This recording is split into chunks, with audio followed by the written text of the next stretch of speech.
السلام عليكم ورحمة الله وبركاته. صلاة الله سلام الله على طه رسول الله.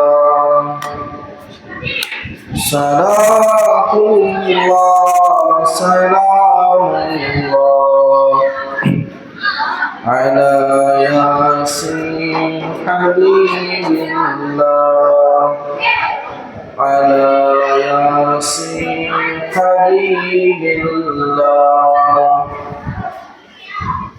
توسلنا بسم الله وبالهادي رسول الله لكل مجاهد لله بعرض البدر يا الله. بعرض البدر يا الله.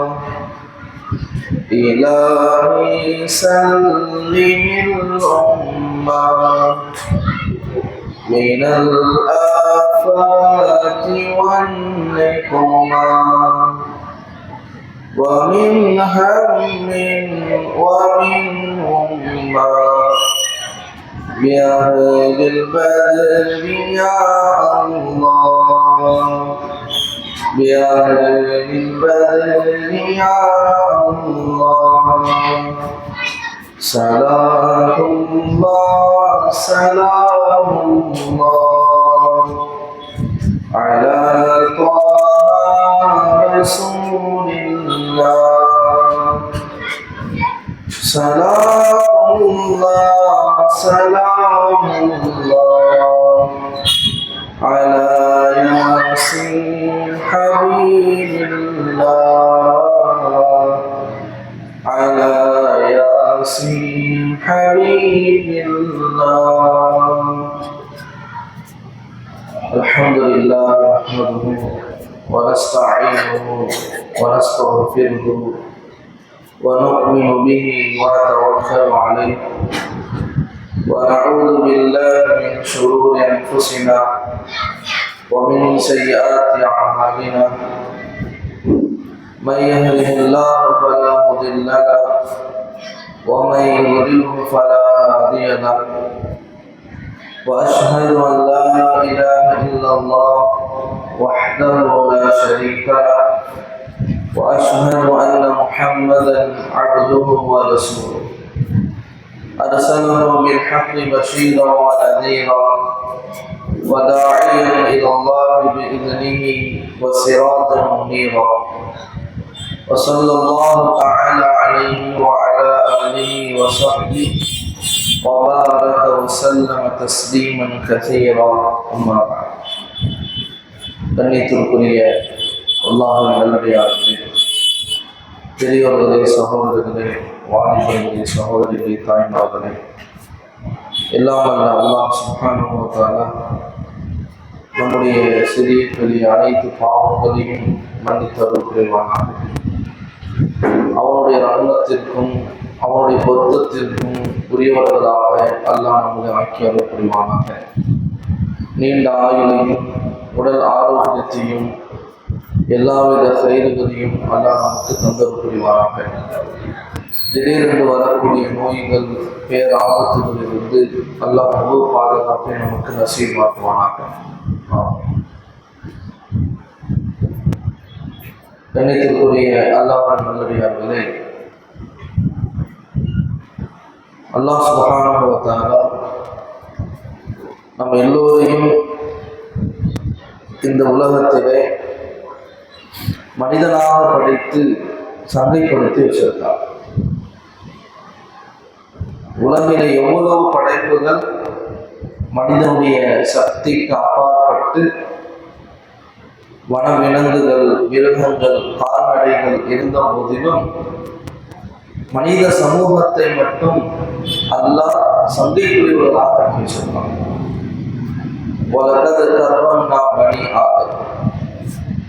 ஆதமுடைய மக்களை நாம் சங்கைக்குரியவர்களாக படைத்திருக்கிறோம். அதிலே எல்லா நபிமார்களையும் படைத்து அதிலும் குறிப்பாக முஹம்மது ஸல்லல்லாஹு அலைஹி வஸல்லம் அவர்களுடைய உம்மத்தில் அல்லாஹ் நம்மளை ஆக்கி வச்சிருக்கான். இதற்காக நம்ம அல்லாஹ்வுக்கு அதிகம் நன்றி செலுத்தக்கூடிய மக்களாக இருக்கும். பெரும் பாக்கியம் நபியினுடைய உம்மத்தில் பிறந்ததற்கு நாம் நன்றியுள்ளவர்களாக என்றுமே இருக்க வேண்டும். நபியினுடைய ஷஃபாஅத்தை பெரும் மக்களாக நாம் ஆகுவதற்கும் மிகப்பெரிய தகுதியுள்ளவர்களாக நம்மளை நாம் ஆக்கிக் கொள்ள வேண்டும். கணிதத்தில் குறித்தார்களே, பொதுவாக மனிதனுக்கு ஒரு நாள் ஒரு தேதி என்று ஞாபகத்துக்கு வரும் பொழுது அன்றைய நாளினுடைய புரோகிராம் என்ன அப்படின்னு சொல்லி டக்குன்னு மனசுல பதியும்.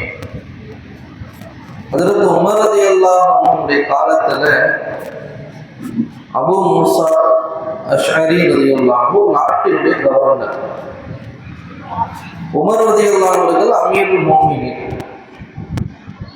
அமீருல் மோமின்ட்ட இருந்து பொதுவாக கவர்னர்களுக்கு அரசர்களுக்கு லெட்டர் போகும். அப்ப அபூ மூஸா ரலியல்லாஹு அன்ஹு சொன்னாங்க, உமரே அமீருல் மோமினீனே, லெட்டர் உங்கள்கிட்ட இருந்து எங்களுக்கு வருது, எங்கள்கிட்ட இருந்து உங்களுக்கு ஒரு லெட்டர் போகுது. குறை நிறைகள் அந்த லெட்டர்ல இருக்கும், உபதேசங்கள் இருக்கும், என்ன சட்டங்கள் இயற்றப்பட்டிருக்கோ அந்த செய்திகள் எல்லாம் லெட்டர்ல இருக்கும். ஆனா எந்த லெட்டரு ஃபர்ஸ்ட் வந்துச்சு, எது செகண்ட் வந்துச்சு அப்படிங்கிறதுக்கு எந்த ஒரு அடையாள குறியீடும் இல்லை. அதனால நாட்காட்டிகள் நம்ம அரபி மாதத்தின் பிரகாரம் தேதிகளை அமைச்சு கொண்டா நல்லா இருக்கும். ஏதோ தான் மட்டும் ஒரு மட்டை கடிதமாக வருது அப்படின்னு சொல்லி தன்னுடைய அபிப்பிராயத்தை எடுத்து வச்சாங்க. அதற்கு உமர் ரலியல்லாஹு அன்ஹு அவர்கள் ஒரு சபையை ஒன்று கூட்டி ஆலோசனை செய்யறாங்க. இஸ்லாத்திற்கு என்று நம்ம மாதங்கள் இருக்குது, சஃபரு, இப்படி 12 மாசம் இருக்குது. ஆனா குறிப்பிட்ட ஒரு நாள் நம்ம அமைக்க முடியல, அதுக்கு என்ன செய்யறது? நம்ம ஆலோசனை செய்யும் பொழுது ஒரு கருத்து சொன்னாங்க. ஒரு சஹாபி ஸல்லல்லாஹு அலைஹி வஸல்லம் அவர்களுடைய பிறந்த தினத்தை நம்முடைய இஸ்லாமிய வருடமாக ஆரம்பிச்சுக்கலாம் அப்படின்னு சொன்னாங்க. அதுக்கு உமர் மறுப்பு தெரிவிச்சுட்டாங்க, வேண்டாம், அப்படி செஞ்சோம்னு சொன்னா நபியினுடைய பிறந்த தினத்தை நம்ம இஸ்லாமிய காலண்டராக ஆக்கிட்டோம்னு சொன்னா ஈசவிகளை பின்பற்றுவதை போல ஆகிடும், நசராணிகளை. ஏன்னா இப்ப அவங்களுடைய கிபிங்கிறது 2025 சொன்னா ஈசா அலைஹிஸ்ஸலாமுடைய பிறப்பதான் அவங்க கணக்கா வச்சிருக்கிறாங்க. அதனால அவங்களை ஒத்த போனதாக ஆகிடும். பொதுவாகவே யஹூதிகளுக்கும் நசராக்களுக்கும் மாற்றம் செய்வதுதான் நம்முடைய வளமை. அப்போ இன்னொரு சஹாபி சொன்னாங்க, ஸல்லல்லாஹு அலைஹி வஸல்லம் மௌத்தை நம்ம கணக்கா வச்சுக்கோம். அதற்கு உமர் ரலியல்லாஹு சொன்னாங்க, மௌத்து அது நமக்கு பேர் இழப்பு. ஸல்லல்லாஹு அலைஹி வஸல்லம் இந்த உலகத்தை விட்டு போனது நமக்கு சந்தோஷமான செய்தி இல்லை, நம்ம எடுத்து கொண்டாடுறதுக்கு. அது பெரும் துயரத்திலும் கஷ்டத்திலும் நம்மளை ஆழ்த்தி ஒரு தருணம். அதற்கு நம்ம இஸ்லாமிய காலத்தை அமைச்சிக்க வேண்டும். அடுத்ததாக தான் 3வது நிலைப்படி அபிப்பிராயப்படி முடிவாகுது. ஸல்லல்லாஹு அலைஹி வஸல்லம் அவர்கள் எந்த நாளில் மக்காவிலிருந்து மதீனாவை நோக்கி ஹிஜ்ரத் பயணம் செய்தார்களோ அந்த நாளிலிருந்து நம்ம இஸ்லாமிய காலண்டரை அமைத்துக் கொள்ளலாம். அந்த அடிப்படையில் தான் இன்று வரையிலும் ஹிஜ்ரினுடைய ஆண்டுகள் ஸல்லல்லாஹு அலைஹி வஸல்லம் அவர்கள் என்று பயணம் செய்தார்களோ, பிரயாணத்தை தொடங்கினார்களோ மதீனாவை நோக்கி, அன்றிலிருந்து ஆரம்பிக்கப்பட்டது. இன்று ஹிஜ்ரி 1447 வருடங்கள் ஆயிடுச்சு ஸல்லல்லாஹு அலைஹி வஸல்லம் மதீனாவுக்கு ஹிஜ்ரத் செஞ்சு. ஆனா ஸல்லல்லாஹு அலைஹி வஸல்லம் ஹிஜ்ரத் செய்த மாதம் ரபியுல் அவ்வல். ஆனா இஸ்லாமிய மாதங்கள்ல ஆரம்பிக்கப்படக்கூடிய மாதம் எதுன்னு சொன்னா சஃபருடைய மாதத்தை தான் நம்ம ஹெட்டா வச்சிருக்கோம். சஃபரு, முஹர்ரம், முஹர்ரமுடைய மாதத்தை ஹெட்டா வச்சிருக்கோம். முஹர்ரம், சஃபர், ரபியுல் அவ்வல், ரபியுல் ஆஹிர், அப்படியே தொடர்ந்து துல்ஹிஜ்ஜா, கடைசி 12ஆம் மாசம் தான். ஏன் நபியினுடைய ஹிஜ்ரத்து தொடங்கிய வருடத்தை நம்ம கணக்கா வச்சவங்க ஏன் முஹர்ரம் மாசத்தை ஃபர்ஸ்ட்ல கொண்டு வந்தாங்க, ரபியுல் அவ்வலை கொண்டு வராங்கன்னு சொன்னா, ஸல்லல்லாஹு அலைஹி வஸல்லம் செய்தது அரபி மாதத்தின்படி 3ஆவது மாதம் தான் ஹிஜ்ரத்து தொடங்கினாங்க. ஆனால் ஹிஜ்ரத்துக்கான பயண ஏற்பாடுகள், ஹிஜ்ரத்திற்கான முன் ஏற்பாடுகள் முஹர்ரம் மாசத்திலிருந்து தொடங்கிடுச்சு. அந்த அடிப்படையில் தான் முஹர்ரம் மாசத்திலிருந்து துல்ஹிஜ்ஜா மாதம் வரை 12 மாதங்களாக அமைக்கப்பட்டு, ஹஜ்ரத் உமர் ரலியல்லாஹு அன்ஹுடைய காலத்தில் ஹிஜ்ரினுடைய மாதங்களும் ஹிஜ்ரினுடைய வருடங்கள் ஆரம்பிக்கப்பட்டுச்சு. கண்ணியத்திற்குரிய அல்லாஹ்வின் நல்லடியார்களே, ஸல்லல்லாஹு அலைஹி வஸல்லம் அவர்கள் மக்காவிலிருந்து மதீனாவிற்கு போன பிறகு தொழுகையுடைய ஹுக்கும் மக்காவிலே கடமையாயிடுச்சு, தொழுகையுடைய சட்டம். ஆனால் தொழுகைக்கான அழைப்பு பாங்கு என்பது ஹிஜ்ரி 1ல் கடமையாகும். அது வரைக்கும் பாங்கோ எதுவும் கிடையாது. பொதுவாக தொழுகை நேரத்தை கணக்கு வச்சு மக்கள் எல்லாரும் அந்த நேரத்தில் கரெக்டாக பள்ளிக்கு வந்துடுவாங்க, யாரும் சொல்லணும்னு தேவையில்லை. அப்போ இந்த நிலை இப்படியே போயிட்டு இருக்குது. அப்போதான் ஸல்லல்லாஹு அலைஹி வஸல்லம் உள்ளத்துல ஒரு ஆர்வம் இருக்குது, என்ன செய்யலாம், தொழுகைக்காக மக்கள் அழைக்கினேன், அதற்கான ஏதாவது ஒரு அடையாள சின்னம் இருந்தால் நல்லா இருக்குமே அப்படின்னு நபியுடைய உள்ளத்துல ஒரு ஆர்வம். அப்போ ஒரு சஹாபி சொன்னாங்க, யார சொல்லலாம், மலை மேல உச்சியில ஏறி ஒரு குச்சியில நெருப்பை வச்சு அதை நம்ம காட்டணும்னு சொன்னா அந்த நெருப்பினுடைய வெளிச்சம் மக்கள் விளங்கிக்கினே லுஹருடைய நேரம் வந்துருச்சு, அசரு தொழுகை நேரம் வந்துருச்சுன்னு சொல்லி மக்கள் தொழுகை நடத்த போறாங்கன்ட்டு விளங்கி வரணும் அப்படின்னு சொன்னாங்க. இது வேண்டாம், அது நல்லது இல்லை. அப்ப சில சகாபாக்கள் அபிப்பிராயம் சொன்னாங்க, ஏதாவது ஒரு வார்த்தையால் ஒன்று சேர்க்கலாம், ஸலாத்துல் ஜாமியா, தொழுகை நேரம் வந்துருச்சு வாங்க, இப்படியே அந்த சபை முடியுது, ஒரு முடிவு இல்லாம அந்த சபை முடியுது. ஆலோசனை செய்யப்பட்ட சபையில அப்துல்லாஹ் பின் ஸைத் ரலியல்லாஹு அன்ஹு இருக்கிறாங்க. அவங்களும் இதே கவலையோட வீட்டுக்கு போறாங்க. அன்றைய இரவு அப்துல்லாஹ் பின் ஸைத் ரலியல்லாஹு அன்ஹு ஒரு அழகிய கனவு காண்றாங்க. பச்சை நிற ஆடை அணிந்து கையில ஒரு ஓசை, மணி ஓசையை வச்சுக்கிட்டு ஒரு மலக்கு வராங்க. அந்த ஓசை, மணி ஓசையை பார்த்தா அழகா இருக்குது. அப்துல்லாஹ் பின் ஸைத் கேட்டாங்க, அந்த மணி ஓசை, அந்த மணி, அந்த சங்க என்கிட்ட வித்துருங்க, நான் வாங்கிக்கிறேங்கிறாங்க. அவங்க கேட்டாங்க, ஏப்பா இதை நீ கேட்குற, இதை வச்சு இந்த மதீனாவில் நான் பாங்குக்காக வேண்டி அழைப்பு கொடுப்பேன், ஒரு அடையாளம். ஏன்னா மதீனாவுக்கு வந்தவங்க முஸ்லீம்கள் அதிகமாயிட்டாங்க. அப்பதான் மலக்கு சொன்னாங்க, இதை விட சிறந்த ஒரு கலிமாவை, சிறந்த ஒரு வாசகத்தை உனக்கு கற்றுக் கொடுக்கட்டுமா சொல்லுங்க. அப்பதான் பாங்கினுடைய வார்த்தைகளை அந்த மலக்கு அப்துல்லாஹ் பின் ஸைத் ரலியல்லாஹு கற்றுக் கொடுக்குறாங்க. அல்லாஹ் அக்பர் ஆரம்பிச்சு பாங்கு சொல்லி முடிச்ச பிறகு தொழுகைக்காக இகாமத்து சொல்லப்படக்கூடிய வார்த்தையை கற்றுக் கொடுக்குறாங்க. ஹய்யா அலல் ஸலா, ஹய்யா அலல் ஃபலாவுக்கு பிறகு அதிகப்படியான 2 வார்த்தை, கது காமத்தி ஸலா, இந்த வார்த்தை கூடுதல் படுத்தி இகாமத்துடைய வார்த்தை லா இலாஹ இல்லல்லாஹ்வோட முடியுது. காலையில சுபூர்ல நபியுடைய பொதுவான ஒரு வழக்கம், சுபூர் தொழுகையை தொழுதுட்டு மக்களை பார்த்து உட்காருவாங்க. இன்னைக்கு யாராவது நல்ல கனவு கண்டுறீங்களா, ஏதாவது கனவு கண்டா அந்த நபி வந்து கேட்பாங்க. அப்ப அப்துல்லாஹ் பின் ஸைத் ரலியல்லாஹு சொன்னாங்க, யா ரசூலல்லாஹ், இந்த இரவு ஒரு அழகான ஒரு கனவு நான் கண்டேன், இந்த செய்தியை எடுத்து சொல்றாங்க. உடனே சொன்னாங்க, இது அல்லாஹ்வின் புறத்திலிருந்து வந்த கனவு, சத்தியமான கனவு. எனவே இந்த வாசகத்தை இனிமேல் பாங்குக்கும் இகாமத்துக்கும் முடிக்கப்படும். அந்த நேரத்துல ஹஜ்ரத் பிலால் ரலியல்லாஹு அன்ஹு அந்த சபையில் இருக்கிறாங்க. ஸல்லல்லாஹு அலைஹி வஸல்லம் சொன்னார்கள், பிலாலே நீங்க தான் இனிமேல் பாங்கு சொல்லணும். பிலால் ரலியல்லாஹு அன்ஹு ஏன் சொல்ல வச்சாங்கன்னா, ஹஜ்ரத் பிலாலுடைய சப்தம் உயர்வா இருக்கும், ரொம்ப உயர்ந்த ஒரு சப்தம். அல்ஹம்துலில்லாஹ் ஹிஜ்ரி 1ல் இருந்து பாங்கு ஹயாத்தாக்கப்படும். முதல்ல பிலால் பாங்கு சொல்லும் போது உமர் ரலியல்லாஹு கேட்கிறாங்க.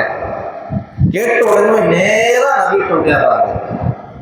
அந்த நேரத்துல அதே இரவுல இந்த கனவை ஹஜ்ரத் உமர் ரலியல்லாஹு கண்டாங்க. யாரும் சொல்லலாம், இதே மாதிரி நான் நைட்டு கனவு கண்டேன். ஆனா ஃபர்ஸ்ட் முந்தி சொன்னது அப்துல்லா இப்னு ஸைத் ரலியல்லாஹு ஸல்லல்லாஹு அலைஹி சொன்னாங்க, ஃபலில்லாஹில் ஹம்து, புகழ் அனைத்தும் அல்லாஹ்வுக்கே உரித்தாங்க. அப்ப பாங்கு என்பது இஸ்லாத்தின் அடையாள சின்னம். அதனால்தான் பாங்கு சொல்லும் பொழுது பேசக்கூடாது. பாங்கு சொல்லும் பொழுது ஒரு அமலை ஆரம்பிக்க கூடாது. ஏற்கனவே குர்ஆன் ஓதிட்டு இருக்கோம், பிரச்சனை இல்லை. ஒரு அமலை ஆரம்பிக்க கூடாது. பாங்கினுடைய சப்தத்தை கேட்டு ஸல்லல்லாஹு அலைஹி சொன்னார்கள், முஅத்தின் சொல்லக்கூடிய வார்த்தையை அப்படியே நீங்கள் சொன்னால் அல்லாஹ் உங்களுக்கு அதே கூலியை கொடுப்பான். மோதினார் பாங்கு சொல்றாருன்னா அவருடைய சப்தம் எவ்வளவு தூரம் முடிக்குமோ அந்த அளவு அவருடைய பாவங்கள் மன்னிக்கப்படும். நாளை கருத்து உயர்ந்தவராக அந்த மனிதர் இருப்பார். அப்படின்னா என்ன அர்த்தம்? எல்லா மக்களை விட உயர்ந்த அந்தஸ்திலே பாங்கு சொன்னவர் இருப்பார். ஏன்னா அல்லாஹ்வின் அழைப்பு பாங்குங்கிறது அல்லாஹ்வின் பக்கம் மக்களை அழைக்கக்கூடிய அழைப்பு. அதற்கு பிலால் ரலியல்லாஹு சொன்னதுனால தான் அந்த பிலாலுங்கிற பேர் இன்னைக்கு வரைக்கும் தொடருது. பாங்கு சொல்றவங்களுக்கு பிலாலுன்னு சொல்றோம். முஅத்தின்ங்கிற வார்த்தை அறிவிப்பு செய்யக்கூடியவர். அதை தான் இன்னைக்கு மோதினாராக மாத்திக்கிட்டோம். மோதினாரு முஅத்தின்ங்கிற வார்த்தையில மோதினாராக மாத்திக்கிட்டோம். சகோதரிகள், அப்ப பாங்கு சொல்லும் பொழுது ஷைத்தான் விரண்டோடி விடுகிறார். எந்த அளவுக்கு விரண்டோடுறான்னா அந்த சப்தத்தை காதுலயே வாங்கக்கூடாது. காற்று பிரிந்தவாறு அவ்வளோ தூரத்தில் ஓடி போயிடலாம். அதனால வீடுகள்ல ஒரே மன கஷ்டம், சஞ்சலம், உடனே பாங்கு ஓதுது. ஓதப்படக்கூடிய வீட்டில் ஓதப்படக்கூடிய வீட்டில் முசீபத்தை ஓடி போயிடும். இன்னைக்கு அதை நம்ம சாதாரணமாக சடங்குன்னு நினச்சிட்டு இருக்கோம். இன்னைக்கு சடங்குன்னு நினைக்கிறோம். வீட்டில் பாங்கு ஓதுது, சடங்குலாம் கிடையாது. பாங்கு ஓதப்படும் வீட்டில் சைத்தான் இருக்க மாட்டான். ஓதுது, ஆயத்துல் குர்சி ஓதுன்னு, சூரத்துல் பக்கரா ஓதுன்னு, அந்த வீடுகளில் சைத்தான் இருக்க மாட்டான். பாங்கு சப்தம் கேட்ட ஓதுறதான் வேலையே. சகோதரர்கள், அப்ப பாங்குக்கு முக்கியத்துவம் கொடுக்கிறது, கண்ணியப்படுத்துறது. இப்படி கண்ணியப்படுத்தினால் மென்மக்கள் கிதாபுல எழுதுறாங்க, மௌத்துடைய நேரத்தில் கலிமா நசீபாகும். யாரு பாங்கு சொல்லும் பொழுது அமைதி காப்பாரோ, பாங்குடைய பதிலுக்கு பதில் சொல்லுவாரோ, மௌத்துடைய நேரத்தில் அல்லாஹ் அவருக்கு கலிமாவுடைய பாக்கியத்தை நசீபாக்கும். அதனால்தான் பாங்கு சொல்லும்போது பேசக்கூடாது. சின்னத்தில் கலிமாவுடைய பாக்கியம் இல்லாமல் போயிடும். நல்லா பாதுகாப்பு. பாங்கு சொல்லப்பட்ட பாங்குடைய சப்தத்தை கேட்ட உடனே என்ன துவா கேட்கிறோமோ அல்லாத உடனே கபூல் செய்வோம். அதே போல நம்ம ஊர்ல ஒரு பெரிய பாக்கியம், இமாம் மாலிக் ரஹ்மத்துல்லாஹி சொல்வார்களாம், எந்த ஊர்ல ஒரே நேரத்துல எல்லா பள்ளிகளிலும் பாங்கு சொல்லப்படுதோ அந்த ஊர் முசீபத்து அண்டாது. அல்ல அந்த வாக்கியத்தை நம்ம ஊருக்கு வந்திருக்காங்க. பெரிய ஒரு அமைப்பு, ஒரு நிர்வாக அமைப்பு கீழே அல்லாஹ் இந்த ஊரை வச்சிருக்கா. அல்லாஹ் கியாமத் வரைக்கும் அப்படியே வைக்கணும். மதரசா முடிவு செய்து, நிர்வாகம் முடிவு செய்து, பெருநாள் இப்பதான் பொதுவா இப்ப அதை எல்லாரும் இதாப்பு செஞ்சு கட்டுப்பட்டு நம்ம ஈதுகா மைதானத்தை நோக்கி வரும். 8 மணிக்கு பாங்கு மாற்றப்பட்டுச்சு. அது எல்லாரும் பல கருத்துக்கள் இருந்தாலும் அது எல்லாரும் மனதார ஏற்று செயல்படும். ஒரே நேரத்துல எல்லா பள்ளியிலையும் பாங்கு சொல்லப்படுது. இதனுடைய பரக்கத்து என்ன? அந்த ஊர் முசீபத்தை அண்டார், அல்லாஹ் பல முசீபத்தை தூரமாகும். அதனால பாங்கு சப்தத்தை கேட்ட உடனே என்ன துவாக்களை கேட்கிறோமோ அந்த துவா கபூல் ஆகும். பாங்கு சொல்லி முடிச்ச பிறகு சலவாத்தை ஓதிவிட்டு, சலவாத்து ஓதுறது சுன்னத்து. பாங்குக்கு முன்னாடி இல்லை, பாங்குக்கு பிறகு. முஸ்லிம்ல வருது, நபியின் மீது சலவாத்தை ஓதிவிட்டு நபிக்காக, நபியருடைய அந்தஸ்து மகாவி மஹ்மூத், அல்லாஹ் நாளைக்கு உயர்ந்த ஒரு இடத்தை கொடுப்பான். அதை தாண்டி நம்ம துவா செய்யணும். ஷஃபாத்து, அல்லாஹும்ம ரப்ப ஹாதிஹி தஅவத்தி தாம், இந்த துவா. அடுத்தது இகாமத். இகாமத்துக்கு அதே சட்டம் தான். இகாமத்தை ஆரம்பிக்கும் பொழுது கேட்கப்படக்கூடியதோ கபூலாகும். அதனால்தான் சஃபுகளில் இருக்கும் பொழுது மேன்மக்கள் சொல்லுவாங்க, அல்லாஹும்ம ஆதீனி அஃலல மா துஅதி இபாதக ஸாலிஹீன், யா அல்லாஹ் உன்னுடைய அடியார் நல்லடியார்களுக்கு எதை நீ வழங்கினாயோ அந்த நிஅமத்துகளை எனக்கு வழங்குன்னு சொல்லி துஆ செய். சஃபுல நிற்கும் பொழுது சகோதரர்கள் வாங்க ஹிஜ்ரி 1 கடமையாக்குது. அடுத்ததாக ஜகாத்துடைய ஹுக்கும், ஜகாத்தினுடைய சட்டம் முழுமையாக அல்லாஹ் ஹிஜ்ரி 1 கடமையாக்குறான். அடுத்தது பத்ருடைய போர். பத்ருடைய போர் ஹிஜ்ரி 1 தான் ஏற்பாடாகும். பத்ருடைய போருக்கு முன்னாடி ஒரு 2 போர், ஏறத்தாழ அந்த 2 போருக்கான வாய்ப்பு இருந்து ஆனால் போர் நடக்கலை. இஸ்லாத்தினுடைய முதல் போரே பத்ருடைய போர் தான். பத்ருடைய போரை பற்றி நமக்கு எல்லாம் தெரியும். ஒவ்வொரு வருடமும் ரமலான்ல பிறை 17 பேசப்படுது. ரமலானுடைய பிறை 17 தான் இந்த போர் நடக்குது. அதுவும் நோன்பு வச்ச நிலையில். முஸ்லிம்களின் எண்ணிக்கை 313, எதிரிகளின் எண்ணிக்கை 10,000 கிட்டத்தட்ட. முஸ்லிம்களை பார்க்கும் பொழுது பலகீனம், சும்மா சாதாரண சில வட்டமும் குதிரை பொருட்கள் தான் இருந்துச்சு. ஆனால் எதிரி படைகள்கிட்ட ஏராளமான பொருட்கள் இருந்துச்சு. அல்லாஹ் இந்த போரை கொண்டு ஒரு பெரிய ஒரு வரலாற்று வெற்றி அல்லாஹ் கொடுத்தான்.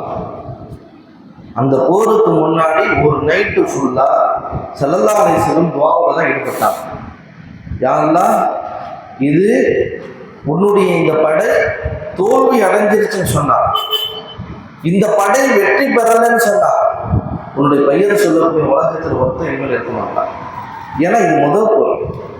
அல்லாஹ் பெரிய வெற்றியை கொடுத்தான். மலக்குமார்கள் அணி அணியாக வந்தாங்க. மலக்குமார்களை வச்சு அல்லாஹ் உதவி செஞ்சான். ஒரு மலக்கு இறக்குனாலே போதும்.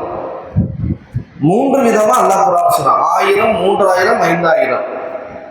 சகோதரர்களே, லூத் அலைஹிஸ்ஸலாம் கோபம் அழிக்கிறதுக்கு ஜிப்ரீல் அலைஹிஸ்ஸலாம் வந்தாங்க. ஒரு மலக்கு தான், ஊரையே கவுத்தாங்க.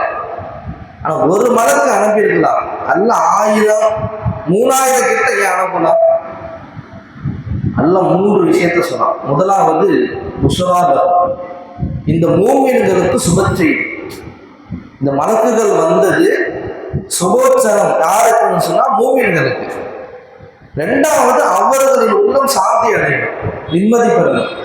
எந்த அளவுக்குன்னு சொன்னா இந்த போது கையை இப்படி தூக்குவாங்க, மலத்தான் தானா கழுத்தை கீழே விழுந்துடும்.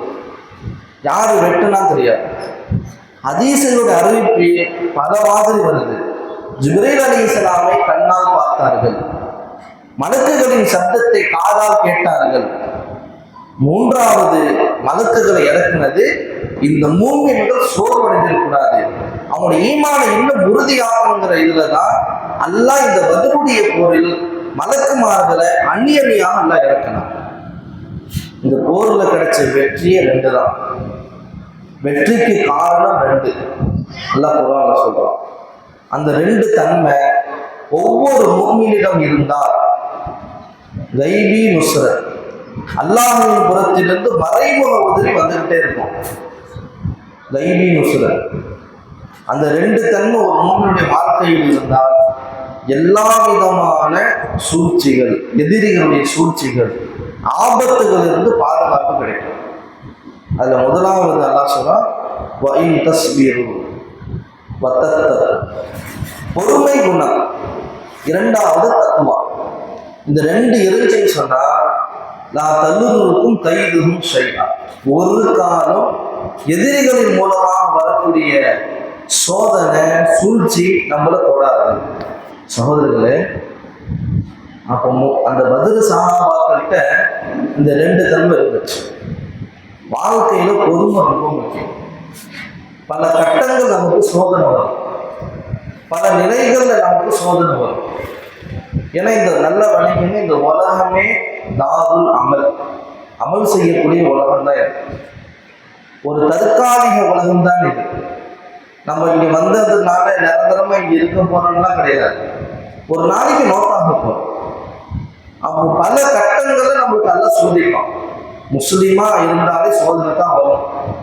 அந்த சோதனை எல்லாம் நமக்கு ரஹ்மத்துக்கு காரணம். அத்துன்யா சிஜ்னுல் மூமின், ஸல்லல்லாஹு அலைஹி சொன்னாங்க, இந்த பூமி, இந்த உலகத்துக்கு காஃபிர்கள் சொர்க்கம், மூமின்களுக்கு ஜெயில் மாதிரி. ஜெயிலில் போய் நிம்மதியாக இருக்க முடியாது. எனக்கு அதை கொடு, இதை கொடு, எனக்கு இந்த சாப்பாடு தான் வேணும், நான் அது சாப்பிட மாட்டேன், ஜெயிலில் சொல்ல முடியாது. அவன் என்ன கொடுக்குறானோ அதை சாப்பிட்டாங்க. எப்படி இருக்க சொன்னாலும் அப்படித்தான் இருந்தாங்க. அதே போலதான் இந்த உலகம். பலவாறு சோதனை வரும். மனைவி மூலமா, பெற்றோர்கள் மூலமா, பிள்ளைகள் மூலமா, கணவன் மூலமா பலவாறு சோதனை வரும். அந்த சோதனையில பொறுமையை மேற்கொள்ளணும். அந்த சோதனையில பொறுமையை மேற்கொண்டால் அல்லாஹ்வுடைய புறத்திலிருந்து உதவி நமக்கு கிடைக்கும். இன்னைக்கு அவசர முடிவு தான் நம்மகிட்ட.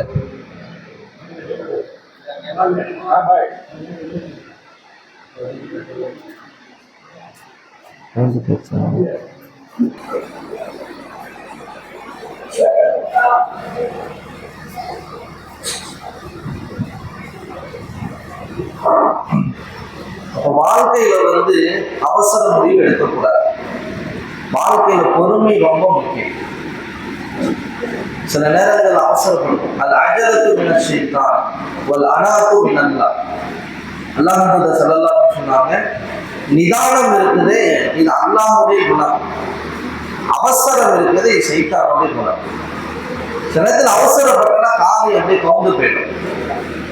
ஆனால் அமல் செய்யும் பொழுதும் பொறுமை தேவை. பாவத்தை விட்டு தவிர்ந்திருக்கிற விஷயத்திலையும் பொறுமை தேவை.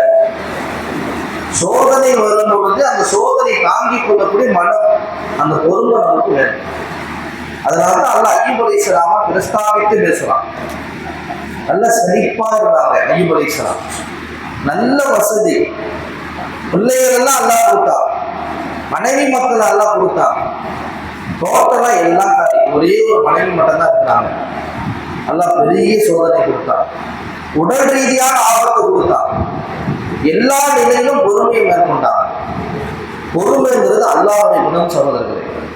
அதனாலதான் குர்ஆனிலேயே பொறுமையாளர்களுக்கான கூலி 10, 20 அப்படி சொல்லப்படவே இல்லை. இன்னமா யுவஃபஸ் ஸாபிரூன அஜ்ரஹும் பிகைரி ஹிசாப். எண்ணிலடங்காத கூலி பொறுமையாளர், கணக்கே கிடையாது. நோன்பாளிக்கு கூலி என்ன கணக்கு இல்லை, நான் தந்துருவேங்கிற அல்லாஹ். அதே போலதான் பொறுமையாளர்களுக்கான கூலி கணக்கு இல்லை. ஏன் தெரியுமா? ஒரு மனுஷனால பொறுமையா இருக்க முடியாது. பொறுமையா இருந்துட்டான்னு சொன்னா பெரிய லாபம், பெரிய வெற்றி, அல்லாஹ்வுடைய புறத்திலிருந்து பெரிய உதவியை கொடுக்கும். அந்த தன்மை சஹாபாக்கள் எடுத்துக்கிட்டாங்க. ரெண்டாவது அல்லாஹ் சொன்னா தக்குவா. வாழ்க்கையில நம்முடைய அசல் வேறு என்னன்னு சொன்னா நம்மகிட்ட தக்குவா இருக்கணும். தக்குவான்னு சொன்னா பயம் அப்படின்னு இல்லை. தக்குவா என்றால் அல்லாஹ் ஏவியதை எடுத்து செய்யறது, அல்லாஹ் தடுத்ததை தடுத்து தவிர்த்து, இதுக்கு பேர் தான் தக்குவா. தக்குவா வாழ்க்கையில் வந்துருச்சு, அதுக்கு பேர் தான் இன்னொன்று பேணுதல். அந்த பேணுதல் வாழ்க்கையில் வந்துருச்சுன்னு சொன்னா நம்ம வெற்றியாளர்கள் தான். அல்லாஹ்வுடைய பொறுத்து உதவி பார்த்துக்கிட்டே இருக்கலாம். இன்னைக்கு பொறுமை குணமும் தக்குவாவும் இல்லாததினால்தான் மக்கள் வட்டிக்கு போறாங்க. வட்டி இன்னைக்கு சாதாரணமா எடுத்துக்கிட்டோம். நம்ம ஜனம் அழகா போய் இந்தியன் பேங்க்ல நகையை வச்சு வாங்கிட்டு அழகா வருது காசு. சில பேர் 5 பவுன் நகையை வச்சு அவன் ஏழை விட்டு அதை வித்தே விட்டான். ஏன்னா இங்க காசு இல்லை கட்டுறதுக்கு. வட்டி வட்டிக்கு மேல வட்டி.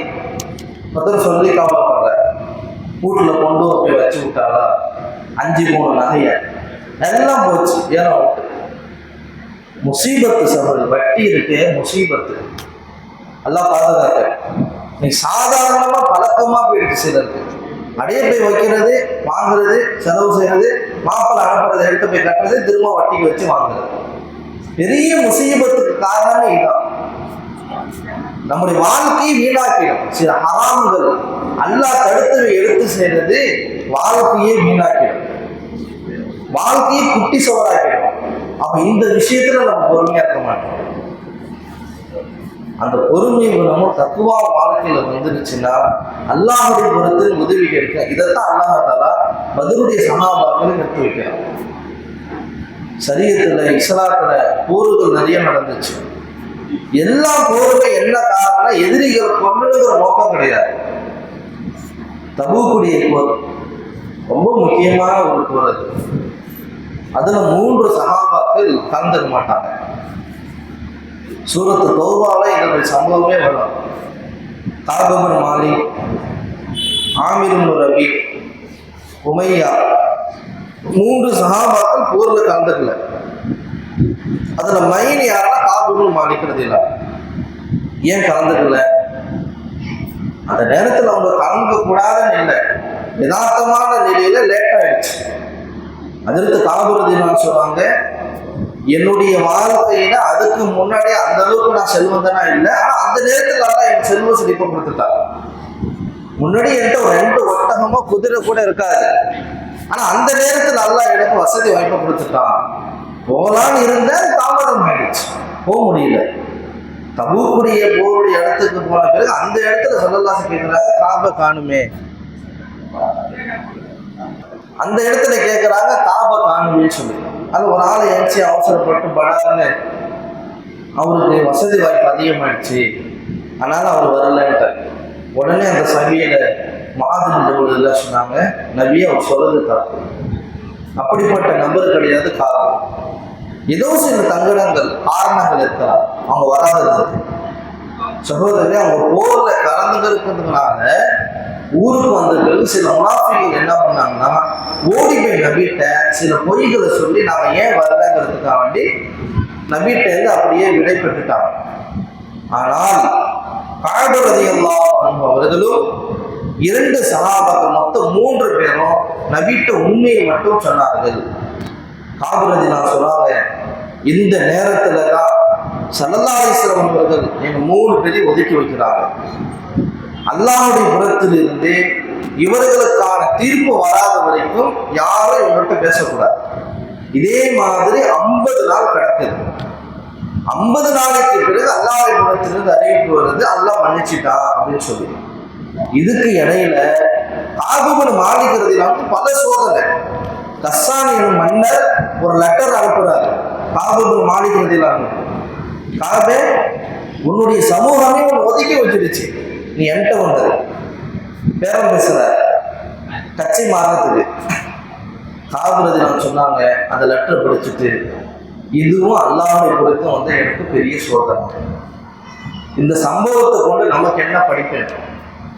இந்த தபூக்கு போரை கொண்டு நம்ம சமூகத்துக்கு என்ன படிப்பேன்னு சொன்னா, அல்லாஹ் இதுல எதை நாடுனா, கஅப் ரலியல்லாஹு அவர்கள் உண்மையை சொல்லிட்டாங்கல்ல, அந்த உண்மையில் உறுதியாக இருக்கிறாங்களா இல்லையா, இதான் சோதனைங்க. உண்மை பேசுறது பெருசு இல்லை, அந்த உண்மையில உறுதியா இருக்கு. சில தீர்ப்பு பிரச்சனை வருது, பஞ்சாயத்து வருது, இதாங்க உண்மைன்னு சொல்லுவார், 2ஆம் நாள் வந்து இல்லைன்றவார். ஏன்னா இந்த வம்பு நமக்கு, நம்ம பாட்டுக்கு போயிடும் விசாமிட்டு உண்மையை சொன்னவர் 2வது 3வது நாள் வந்து பொய்ய சொல்லிடுவார், எனக்கு தெரியாதுன்னுவார். அப்போ உண்மை பேசுறது பெருசு கிடையாது, உண்மையில உறுதியாக இருக்கிறது தான் இந்த தபூக்குடைய போர் நமக்கு படிக்கணும். அதே போல அஹ்ஸாபுடைய போர், அஹ்ஸாபுடைய போர் வந்து எப்படி நடக்கிறது? அகல் போர், ஒரு ஆலோசனை நடக்குது. அப்ப அந்த சபையில ஒவ்வொருத்தரும் ஒரு அபிப்பிராயம் சொல்ல, சல்மான் பாரசி ரலியல்லாஹு அன்ஹு ஒரு அபிப்பிராயம் சொல்றாங்க. யார சொல்லலாம், நம்ம எங்க நாட்டுல பாரசீகத்துல போர் நடக்கும் பொழுது நாங்க அகல நோண்டிடுவோம் சுத்தி அப்படின்னு ஒரு அபிப்பிராயத்தை எடுத்து கொடுக்கிறார். ஸல்லல்லாஹு அலைஹி வஸல்லம் அதே சபையில் புதிதாக இஸ்லாத்துக்கு வந்த ஒரு மனிதர் சல்மான் ரலியல்லாஹு அன்ஹு, பாரசீக தேசத்தை சார்ந்தவர், அவருடைய அந்த அபிப்பிராயத்தை உடனே ஏற்றுக்கிட்டான். இதுமாரி தான் ஒவ்வொரு அமீர்களும் இருக்கணும். ஒவ்வொரு தலைவர்களும் அந்த தலைமைத்துவத்தில் இருக்கும்பொழுது பல பேர் பல அபிப்பிராயம் கொடுப்பாங்க. ஏன்னா சொல்ல தெரியும், உட்கார்றா கண்டு அப்படின்னு சொல்லக்கூடாது. அவன்கிட்ட ஏதாவது ஒரு நல்லா விளையாட்டுவான். மூத்த சஹாபாக்கள் இருக்க அதற்கு சல்மான் பாரசி ரலியல்லாஹுடைய அபிப்பிராயத்தை ஸல்லல்லாஹு அலைஹி ஏற்றுக்கிறாங்க. அகல் தோன்றுவதற்காக வேண்டி ஏற்பாடு எல்லாம் நடக்குது. அந்த சமயத்துல இன்னொரு சம்பவம், எதிர்ப்படை அபு சுஃபியானுடைய தலைமையில் இருக்குது. அபு சுஃபியானுடைய தலைமையில் உள்ள படை அங்க என்ன பேசப்படுது, ராணுவ ரகசியம், அங்க என்ன விஷயங்கள் சொல்லப்படுது, இதை போய் கேட்டுட்டு வந்து இங்க நம்மகிட்ட சொல்லணும். யார் சொல்றது? யாருமே இருக்கல. அந்த நேரத்துல ஹுதைஃபா ரலியல்லாஹு மட்டும் எந்திரிக்கிறாங்க. கடுமையான குளிர்காலம். ஸல்லல்லாஹு அலைஹி வஸல்லம் தன்னுடைய போர்வை எடுத்து துவா செஞ்சு அதற்கு ஹுதைஃபா ரலியல்லாஹு மேல போட்டு விட்டாங்க. சையதுனா ஹுதைஃபா சொல்லுவாங்க, அந்த நேரத்துல குளிருடைய ஒரு பிரதிபலிப்பு கூட தெரியல. ஹீட்ல இருந்தா எப்படி இருக்கும்? கடுமையான குளிர்காலம், அப்ஜாபடி போர் நடக்குது. அந்த நேரத்தில் அல்லாஹ் வந்து எனக்கு ரொம்ப உடல் தாங்கக்கூடிய அந்த உஷ்ணத்தை சக்தி அல்லாஹ் கொடுத்தான், நபியுடைய வரக்கத்து. அப்ப அந்த நேரத்துல போறாங்க, அங்க போயிட்டு அழகா பக்குவத்தை கையாளுறாங்க. அபூ சுஃபியான் அறிவிப்பு செய்றார், இந்த இந்த கூட்டத்துல ஏதோ உழவர் வந்திருக்கலாம் எதிர்ப்படையில இருந்து, அதனால அந்த உணவனை கண்டுபிடிக்கணும்னு சொன்னா நீங்க ஒவ்வொரு மத்தியில இப்ப நீங்க என்ன செய்யணும், மானக்கா முசாபா செய்யணும். பட்டுன்னு கை கொடுக்க ஆரம்பிச்சிட்டாங்க. அவன் சொல்லி முடிக்கிறதுக்குள்ள பட்டன் இவங்க முந்திக்கிட்டாங்க, ஏன்னா தன்னை காட்டிக்க கூடாதுன்னு. ஆனா சரியான சந்தர்ப்பம், படையின் தளபதியே அபூ சுஃபியான், வில்லு அம்பெல்லாம் கையில இருக்குது, கரெக்டா குறி வச்சு அவளாக இப்படி இழுத்துட்டாங்க. ஒரு விட்டாங்கன்னா போதும், அபூ சுஃபியான் உடனே மௌத்து, ஷஹீது தான். ஆனா அந்த நேரத்துல இப்படி இழுத்தாங்கல்ல, அப்படி இழுக்கும் பொழுது ஸல்லல்லாஹு அலைஹி வஸல்லம் ஒரு விஷயத்தை சொன்னது அவன் ஞாபகம் வந்துருச்சு. உதைஃபா, போய் விஷயங்களை கேட்டுட்டு வர்றது மட்டும்தான் உங்க வேலை, மற்ற எதுவும் செய்யக்கூடாதுன்னுட்டாங்க.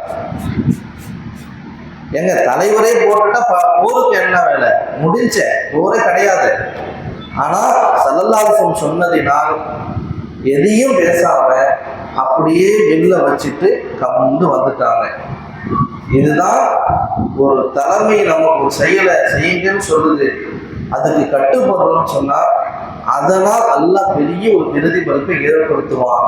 பிற்காலத்துல சுஃபியான் என்று எதிர்ப்படையில் இருந்த ஒரு நபர் ஸல்லல்லாஹு அலைஹி வஸல்லம் முன்னால் இஸ்லாத்தை தழுவுகிறார். சுஃபியான் ரலியல்லாஹு சொல்றோம், எவ்வளவு பெரிய பாக்கியம். அன்னைக்கு அவங்க போட்டிருந்தாங்கன்னு வச்சுக்கோங்களேன், வில்லு அவங்க எடுத்து அன்னைக்கு காஃபிரா தான் ஒரு மௌத்தா இருப்பார், ஒரு நரகத்திற்குரியவராக இருப்பார். ஸல்லல்லாஹு அலைஹி வஸல்லம் அந்த சொன்ன வார்த்தை அவங்க மனசுல பட்டுச்சு, உடனே அப்படியே கேட்டான். சில சந்தர்ப்பங்கள்ல ஊர் ஜமாத்து இல்ல ஒரு மஹல்லா ஜமாத்து இல்ல ஒரு அமைப்பு நமக்கு முரண்படாத மாதிரி சில விஷயங்கள் முடிவு பண்ற மாதிரி தெரியும், அது நமக்கு பிரியம் இல்லை. தலைமையை சொல்லிடுச்சுன்னா அதுக்கு முழுமையா கட்டுப்படுது. இன்னைக்கு மசூராங்கிறதே ஒரு மசூரா மாதிரி இல்லை. ஒரு அமீர் இருப்பாங்க, மசூரான்னு சொன்னா ஒரு தலைவர் ஒரு இடத்துல உட்காந்து முடிவு செய்யக்கூடிய அவர் தான். மக்கள்கிட்ட அபிப்பிராயம் கேட்கணும். சொல்லக்கூடிய அபிப்பிராயம் வந்து நான் சொல்றதை தான் நீ கேட்கணும்னு சொல்லக்கூடாது, இது என்னுடைய கருத்தாக எடுத்து சொல்லணும். இன்னைக்கு அவரு ஒரு கருத்து சொன்னா நம்ம வச்சுக்கலாம், அவன் நம்மளை காட்டி தான் சொல்றான்னு. நீ என்னடா கருத்தை சொல்ற, இதானாலும் நம்ம சொல்றோம் இல்லை சொல்றது. அதனாலதான் சலசலப்பு இருக்கு. உட்கார்ந்தாங்கன்னா உட்காரது கூட எந்திரிக்கிறது தெரியல, அதுக்கு பேர் தான் ஆலோசனை கொடுக்குறாங்க. நபியுடைய சபை அப்படித்தான் இருக்கு. ஒரே சபையில எல்லா சகாபாக்களும் இருப்பாங்க. இந்த கொடியை நாளைக்கு நான் ஒரு மனிதன்கிட்ட கொடுக்க போறேன் அப்படின்னு சொல்றாங்க. யாருக்கு கொடுக்க போறாங்க, யாருக்கு கொடுக்க, வாயால சொல்ல மனசால தான் நினைச்சாங்க. இதான் சபைக்கான கண்ணியம். சொன்னாங்க இந்த ராயா, இந்த கொடியை நான் கொடுக்கறேனா இல்லையா, அந்த கொடியை கொடுக்கக்கூடிய மனிதர் அல்லாஹ்வும் ரசூலும் அவரை நேசிக்கிறார்கள், அவரும் அல்லாஹ்வை ரசூலை நேசிக்கிறார். யாருன்னா அலி ரலியல்லாஹு அன்ஹு இந்த கொடியை கொடுக்குறாங்க. ஹஜ்ரத் உமர் ரலியல்லாஹு அன்ஹு சொல்லுவாங்க, என் வாழ்க்கையிலேயே ஸல்லல்லாஹு அலைஹி வஸல்லம் அன்னைக்கு சொல்லும் பொழுதுதான் தலைமைத்துவத்துக்கு ஆசைப்பட்டேன். அந்த பாக்கியம் எனக்கு கிடைக்கிறதா. காரணம் என்னன்னா அல்லாஹும் அவரை நேசிக்கிறார், அல்லாஹுடைய ரசூலும் அவரை நேசிக்கிறார். அந்த பட்டத்தை நபி சொல்லிட்டான். ஒரு ஆலோசனை மீட்டிங்னு சொன்னா அமைதி காக்க, ஏன்னா அல்லாஹுடைய உதவி கிடைக்கும், அல்லாஹ் இல்ஹாம கொடுப்பான். எந்தெந்த தலைமைத்துவத்துல ஒரு அமீர் இருக்கிறாங்களோ அந்த சபைக்கான இல்ஹாமை அல்லாஹ் அவர்களின் கல்வியில் உதிக்க வைப்பான். அவங்க உலமாக்கள் சொல்றாங்க.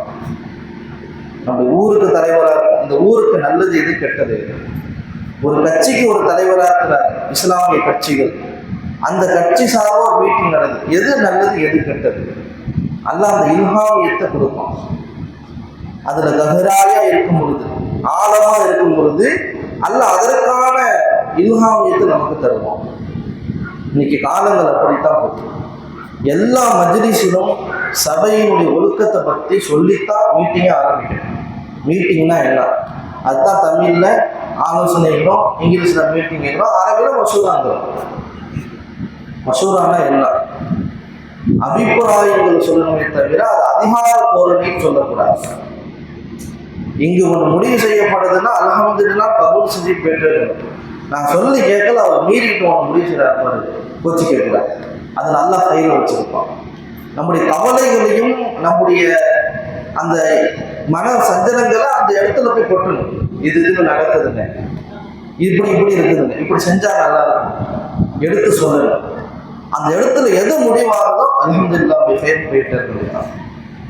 இதுதான் சஹாபாக்கள் தெரிந்த ஒன்று. சொல்ல வாழ்க்கையில இது போன்ற நல்ல தன்மைகளை கொண்டுதான் நம்ம என்னைக்குமே உயர முடியும். இந்த இஸ்லாத்தினுடைய போர்கள் எல்லாமே நமக்கு இதுதான் படிப்படியாக காட்டும். போரை கொண்டு இந்த இஸ்லாம் பரவவே இல்லை, நற்குணங்களை கொண்டுதான் இந்த இஸ்லாம் பரவுச்சு. நம்ம வாழ்க்கையில பல கஷ்டம் இருக்கும். நான் ஆரம்பத்திலேயே சொன்னேன், வெற்றிக்கான அடிப்படை காரணமே ரெண்டு. ஒன்று தக்குவா, இன்னொன்று பொறுமை. யூசுப் அலைஹிஸ்ஸலாமை பத்தி அல்லாஹ் சொல்லும்போது இன்னஹும் யத்தகி வ யஸ்பிர். யூசுப் இருக்கிறாரு, தக்குவாவுடைய மனிதர், பொறுமைசாலின்னு அல்லாஹ் பட்டம் இருக்கிறார். சூரா ஆல இம்ரானுடைய கடைசியில் அல்லாஹ் சொல்லுவான், யா அய்யுஹல்லதீன ஆமனு இஸ்பிரு வ ஸாபிரு வ ராபிது வத்தகுல்லாஹ். இங்கே சபுரு பொறுமை தான். உம்மு சலமா ரலியல்லாஹு சொல்லுவாங்க, ஹிஜ்ரி 4லயோ 5லயோ கல்யாணம் ஆச்சு அம்மையாரோட, உம்மு சலமா ரலியல்லாஹு. உம்மு சலமா ரலியல்லாஹு சொல்லுவாங்க, ஸல்லல்லாஹு அலைஹி வஸல்லம் சபையிலிருந்து என்னுடைய கணவர் அபூ சலமா வீட்டுக்கு வந்தார். வந்தவங்க சொன்னாங்க, உம்மு சலமாவே, நபிகிட்ட நான் ஒரு ஹதீஸை கேட்டேன், அதை நீ மனப்பாடம் பண்ணிக்க. சொன்னா எந்த ஒரு பொருள் காணா போனாலும் இன்னா லில்லாஹி வ இன்னா இலைஹி ராஜிஊன் சொல்லிட்டு அல்லாஹும்ம அஜிர்னி ஃபீ முஸீபதி வ குலுஃப்லி கைரம் மின்ஹா, இந்த வார்த்தையை சொன்னா அல்லாஹ் அதை விட சிறந்த ஒன்றை நமக்கு கொடுப்பான்னு சொன்னாங்க. அப்போ மையத்துக்கு மட்டும் இந்த துஆ ஓதக்கூடாது. இன்னா லில்லாஹி வ இன்னா இலைஹி ராஜிஊன் மையத்துக்கு மட்டும் இல்லை. ஒரு பொருள் காணா போயிடுச்சு, நம்மள ஒரு செப்பல் காணா போயிடுச்சு, இந்த மாதிரி சந்தர்ப்பங்கள்ல இந்த துஆ ஓதுது. ஓதினால் இரண்டு கிடைக்கணும். ஒண்ணு, அந்த நேமத்தால நமக்கு தருவான், அதுல ஹைர் இருந்தா நம்மளை தேடி வந்துருங்க. அப்படி ஹைர் இல்லைன்னு சொன்னா அதை விட சிறந்த ஒன்று அல்லாஹ் நமக்கு கொடுப்பான். அப்போ உம்மு சலமா ரலியல்லாஹு அபூ சலமா ரலியல்லாஹு வஃபாத்தாகும் போது துஆ ஓதிட்டாங்க. இந்த துஆவுடைய பவரை உம்மு சலமா சொல்றாங்க, இந்த துஆவை என் கணவர் சொன்னதுனால நான் ஓதுனேன். ஆனா எனக்கு ரொம்ப பிரியமானவர் என் கணவர் தான். என் கணவரை விட ஒரு சிறந்த மனிதர் இந்த அரபு உலகத்துல யாரா எனக்கு வரப்போறான்? ஸல்லல்லாஹு அலைஹி வஸல்லம் தவிர்த்து அவன் சொல்ற வார்த்தை தான், நபி சிறந்த மனிதர், அவங்கள தவிர்த்து நபியை நம்ம கல்யாணம் பண்ணிக்க போறோமா அதான் சாத்தியமான அவங்க நினைச்சு பார்த்தாங்க. அதனால இந்த வார்த்தையை சொன்னாங்க. கடைசியில அல்லாஹ் தஆலா உம்மு சலமா ரலியல்லாஹு அன்ஹா அவங்களுக்கு ஸல்லல்லாஹு அலைஹி வஸல்லம் அவர்களை கணவராக தருகிறான். அப்பதான் சொன்னாங்க, நபியினுடைய இந்த வார்த்தை இன்னைக்கு இது உண்மையாயிடுச்சு. என் கணவர் தான் எனக்கு சிறந்தவரா தெரிஞ்சார், அதை விட சிறந்த ஒரு கணவர் அல்லாஹ்வுடைய தூதர் ஸல்லல்லாஹு அலைஹி வஸல்லம் அவர்களை அல்லாஹ் எனக்கு கணவராக தந்தான். எதனுடைய பரக்கத்து? இந்த துஆவுடைய பரக்கத்து. வாழ்க்கையில பல கஷ்டம் வரதான் செய்யும். தொழுகையில பொறுமை இருக்கும். இன்னைக்கு தொழுகையில நம்மகிட்ட பொறுமை இல்லை. அல்லாஹ் குர்ஆன்ல சொல்லும் பொழுது, யா அய்யுஹல்லதீன ஆமனு ஸ்தஈனு பிஸ்ஸப்ரி வஸ்ஸலா, பொறுமையை கொண்டும் தொழுகையை கொண்டும் உதவி தேடுங்கன்னு சொல்றாங்க. மேன்மக்கள் சொல்லுவாங்க, என்ன அர்த்தம்னா உதவி தேடக்கூடிய விஷயத்தில் பொறுமையை கையாள, உதவி வேணும்னு சொன்னா பொறுமையை கையாள. அதனாலதான் 2 ரக்காயத்து தொழுது அல்லாஹ்ட்ட கேட்டு வாங்கணும். ஒரு குதிரை ஒரு கழுதை மொத்தா போயிடுச்சு, சஹாபாக்கு 2 ரக்காயத்து தொழுது அந்த கழுதை உயிர்ப்பிக்க செஞ்சாங்க. வாழ்க்கையில பல கஷ்டம் வரும், எல்லாத்தையுமே பொறுத்து இருந்தோம்னு சொன்னா வாழ்க்கையில ஜெயிச்சுக்கலாம். அதனால அல்லாஹ்ட்ட மட்டும்தான் அழுகணும், அல்லாஹ்ட்ட மட்டும்தான் கத்துணும். நம்முடைய கஷ்டம், நம்முடைய குறை, நம்முடைய மனவேதனை அல்லாஹ்ட்ட மட்டும் சொல்லி பழகினால் வாழ்க்கை ஜொலிக்கும். இது சஹாபாவுடைய வாழ்க்கை ஜொலிப்பதற்கு காரணமாக இருந்துச்சு இந்த பொறுமை என்ற குணம். தக்குவா அதே போலதான் எல்லா விஷயத்திலும் பேணுதல். இன்னைக்கு நமக்கு அமல்ல ஆர்வம் வருதில்லை, தொழுகையில ஆர்வம் வருதில்லை, தொழுகையில பொறுமை இருக்கிறது இல்லை. நேரத்தில் வரவங்க அஜித்து சீக்கிரம் முடிக்க மாட்டாரான்னு நினைக்கிறாங்க. லேட்டா வந்தவங்க ஏன் அஜித்து சீக்கிரம் முடிச்சுட்டாருன்னு நினைக்கிறாங்க. ரெண்டுக்கு மத்தியில் மாற்றி நிற்கிறது இமாம் சாப் தான். பாவம் சொல்லி வந்துடுறாங்க, 20 நிமிஷம் உட்காந்துருக்குறாங்க, சுண்ணத்து வந்துட்டு திக்கிற குரான் உட்காந்துருக்காங்க, அதுக்கப்புறம் திரும்புறாங்க. இல்லை அஜித் இவ்வளவு நேரம் இருக்கிறாரேன்னு நினைக்கிறாங்க. இவர் அப்பதான் 2வது சேர்ந்தாரு, இப்பதான் 22வது அதுக்குள்ள உட்காந்து இவர் 2வது உட்காந்துருக்காரு அஜித்துங்கிறாங்க. நம்ம பல பேச்சு வாங்குறாரு யாருன்னா அஜித் மார்கள் தான். ஏன்னா நம்ம கண்ட அனுபவம் அதெல்லாம். ஒரு சீதேவியை குளிச்சுட்டு வருது, குளிச்சுட்டு எனக்கு நாட வந்தா அஜித் என்ன உனக்குன்னு நின்றுட்டா நிற்பாரு. 2வது முடிஞ்சு 3வது வந்துட்டார். அஜித் என்ன வெளியில போறாரோ அப்படின்ற மாதிரி முத்தொழிக்கு வந்து கிண்டி விடுறாரு. முத்தவள்ளிகள் தெளிவா இருந்தா இமாம் படிச்சுக்கிட்டாரு. முத்தவள்ளி அப்படி யாருன்னு கேட்டாருன்னா முடிஞ்சு கதை இமாமுக்கு. ஒரு அஜித் அப்படித்தான், என்ன அஜித் சரியில்லையே, பயான்ட்டு கிளம்பிடுறாரு. ஆமாப்பா அந்த நிர்வாகி சொன்னாரா, ஆமாப்பா நம்ம அஜித் என்ன நினைச்ச, முழு தமிழகத்திலையுமே பேசுறாரு, பள்ளி பேரு மொட்டை இடத்துல வருது. உதாரணமா லால்கான் வச்சுக்கோமே, லால்கான் ஜாமியா மஸ்ஜித், லால்பேட்டை லால்கான் ஜாமியா மஸ்ஜித் தலைமை இமாம். இது யாருக்குப்பா பெருமை, யாருக்கு கண்ணியா, நம்ம பள்ளிக்கு தான். அப்படியா அப்படின்ட்டு அவர் கேட்டார். இன்னைக்கு அதான் தொழுகைக்கான நிமிடமே 10 நிமிஷம் தாங்க. ஜமாத்தா தொழுகிறோம்னு சொன்னா 10 நிமிஷம் தான். அதுக்கு மேல கூட்டவும் கூடாது, குறைக்கவும் கூடாது. இதான் அம்மா அதுக்கும் சொன்னார்கள், உங்களில் ஒருவர் தொழுக வைத்தால், மக்களுக்கு இமாமத்து செய்தால் தனது தொழுகையை சுருக்கிக் கொள்ள வேண்டும், அதை அதிகப்படுத்த வேண்டும். ஏன்னா பின்னாடி வாலிபர்கள் நிற்பாங்க, வயசானவங்க நிற்பாங்க, நோயாளி நிற்பாங்க. இப்படியே போனவர் எப்போதான் புதுப்பள்ளியில மொபைல் தொழுவ வளர்க்கும்போது யதார்த்தமா தோற்று வந்துருப்பா. சரி தோல்ந்துட்டு பெருமே நீங்க வந்திருப்பார், வேலையா வந்தவர், அவர் அவசரமா போற வேலை இருக்கும், வேலைக்குள்ளவங்க இருப்பாங்க, பல கோலத்துல பின்னாடி நிற்பாங்க. நம்முடைய ஜதுபு, நம்முடைய ஆர்வம், நம்முடைய தேட்டத்தை பொதுமக்கள்கிட்ட காட்டக்கூடாது. இதான் நம்பி காட்டி கொடுத்தவர் வழிமுறை. மாதரதையெல்லாம் ஒரு தடவை ரொம்ப நீட்டாக தொழ வச்சுட்டாங்க. சஹாபாக்கள்லாம் ரிக்வெஸ்ட் வைக்கிறாங்க, யாரும் சொல்லலாம் இதே மாதிரி ரொம்ப நேரம் தொழ வைக்கிறாரு. ஸல்லல்லாஹு கடுமையான வார்த்தை சொன்னாங்க. என்ன குழப்பவாதியா அப்படின்னு கேட்டாங்க.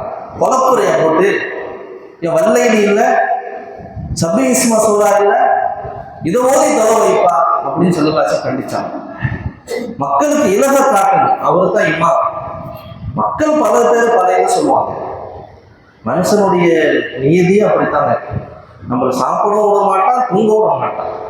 அத்தாமாவன் ஒரு கதை சொல்லுவாங்க, அத்தாமாவும் ஒட்டகத்தை ஏறிக்கிட்டு போயிட்டு இருக்காங்க. மக்கள் சொல்லிச்சு, ஒரு வாயில்லா ஜீவன் 2 எருவமான உட்காந்துட்டு போறாங்கல்ல, அது தாங்குமா? சரி மோகம் சொன்னாரு, அத்தான் நான் கீழே இருந்துருக்கேன், நீங்க வயசுல பெரியவங்க, நீங்க மேல உட்காந்துருக்கீங்கன்ட்டாரு. கடந்து போனா அங்கே உள்ள ஒருத்தவங்க சொன்னான், ஏன்னா மௌனம் நடக்க வச்சுட்டு அத்தாத்துக்கு மேல உட்காந்துருக்கேன், மௌன போய் நடக்க வைக்கிறிய, சரி நீ ஏறுற மேல நான் கீழே இறக்கிறேன். எப்பா மொத்த வயசுல மூத்தது, அத்தாத மதிப்புதான் நீ மேல இதை உட்காந்துருக்க, நீனே ஏற வேணா நானே ஏற வேணா, வா இசாம இழுத்துருக்கோம். இங்க பாருடா, நல்ல வாகனம் இருக்கு, 2 பேரும் ஏறி உட்காராம பிடிச்சி நடந்துட்டு போறாங்க. இதுதான் சமுதாயம். நம்மளை ஏதாவது ஒன்று சொல்லிட்டு தான் இருக்கோம், எதையுமே கண்டுக்கக்கூடாது. நல்லது செஞ்சா பாராட்டம், சில பேருக்கு பிடிக்காது தூற்றுவாங்க, சில பேர் நல்லா போற்றுவாங்க. இல்லை அதுக்கு தான் எல்லாம் 2 காதை கொடுத்துருக்கான். நல்லது கேட்குறியா அல்ஹம்துலில்லாஹ் சொல்லு, உன்னை போட்டு வஞ்சிக்கிறானா கேட்குறியா அப்பயும் அல்ஹம்துலில்லாஹ் சொல்லிட்டு வாழ்க்கை ஓட்டிக்கிட்டு இருக்கு. எதையுமே கண்டுக்கூடாது, மக்களுக்காக வாழவே கூடாது. மக்களுடைய நலனுக்காக மட்டும்தான் வாழணும். எப்படிங்க? மக்களுக்காக வாழக்கூடாது, மக்களுடைய நலனுக்காக மட்டும்தான் வாழணும். அதுதான் ரசூல். ரொம்ப பெரிய ஹம்சா ரலியல்லாஹு அன்ஹு நபிக்கு அவ்வளோ பெரிய அசதுல்லாஹி அசது ரசூலி, பெரிய பட்டத்தை கொடுத்தாங்க. அவங்களை கொண்ட இக்ரிமா எப்படி இருக்கும்? அவர் ஒரு நேரத்தில் இஸ்லாத்தை எடுத்து வர்றார். மக்களுடைய நலன் இஸ்லாத்தை எடுத்து வர்றாரு. ஸல்லல்லாஹு அலைஹி வஸல்லம் முகத்தை மட்டும்தான் பார்க்கல. ஏன்னா பார்த்தா அத்தாவுடைய ஹம்சா ஞாபகம் வருது. அதனால முகத்தை மட்டும் பார்க்காம பேசினாங்க. ஹாரூனிய நபி பழிவாங்க சக்தி இருந்தும் பழிவாங்கல, மன்னிச்சு விட்டாங்க. அவ்வளோ தன்மை நம்பிட்டு இருந்துச்சு. மக்கா வெற்றி கொண்டது. அல்லாஹ் பல போர்களுக்கு மத்தியில ஒரு போர் தான் மக்காவுடைய வெற்றி. காபத்துல்லாவுடைய பொறுப்பு உஸ்மான் இப்னு மல்ஊன் அவங்ககிட்ட இருந்துச்சு. மக்காவிலேருந்து இப்போ மதீனாவை எதிர்த்து முன்னாடி ஒரு ஆசை. மக்காவை பார்த்து சொன்னாங்க, இந்த ஊருக்கு போகணும்னு எனக்கு தெரியாதுப்பா, ஆனால் இந்த மக்கள் என்னை வெளியேற்றுறாங்க அப்படின்னு ஒரு பெரிய ஒரு கவலை. அப்போ உஸ்மான் இப்னு மல்ஊன்கிட்ட சொன்னாங்க, உஸ்மான், காபத்துல்லாவை திறந்துருக்கு, நான் 2 ரக்காயத்து மட்டும் தொழுதுட்டு நான் போயிடுவேன். அவர் சொன்னார், தொடர்ந்து விட மாட்டேன், நபிக்கு தொடர்ந்து விட மாட்டேன்ட்டார். அவர் இஸ்லாத்துக்கு வரல.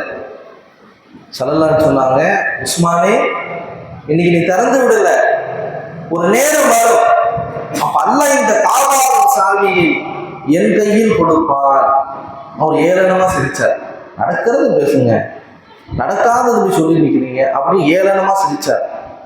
ஸல்லல்லாஹு மதீனா நோக்கி வந்துட்டாங்க. பிறகு சில ஆண்டுகள் வருடங்கள் கழிச்சு மக்கா வெற்றி கொள்ளப்படுது. மக்காவில் உள்ள சிலைகள் அகற்றப்படுது. ஸல்லல்லாஹு அலைஹி வஸல்லம் அவர்களும் சஹாபாக்களும் காபத்துக்குள்ளாக நுழையிறாங்க. 2 ரக்காயத்தை தொழுவுறாங்க. ஸல்லல்லாஹு அலைஹி வஸல்லம் காபாக்கு வெளியில வராங்க. படை சூழ சஹாபாக்கள் ஒன்று சேர்ந்திருக்கிறாங்க. இப்போ இந்த சாவி நபியுடைய கையில இருக்கு. இதை யார்கிட்ட நபி கொடுக்க போறாங்க? சபையில அபூபக்கர் ரலியல்லாஹு இருக்கிறாங்க, உமர் ரலியல்லாஹு, பெரிய பெரிய சஹாபாக்கள்லாம் இருக்கிறாங்க, மூத்த சஹாபாக்கள்லாம். பெரிய பாக்கியமாச்சு சாவி கையில கிடைக்கிறது. இப்ப யார்கிட்ட நபி கொடுக்க போறாங்க? ஒரே தேட்டத்துல எல்லா மக்களும் உட்கார்ந்து இருக்க அந்த சபையில் ஸல்லல்லாஹு அலைஹி வஸல்லம் உஸ்மான்னா நம்ம நபியுடைய மருமகன், அவங்க கிடையாது, உஸ்மான் இப்னு மல்ஊன்.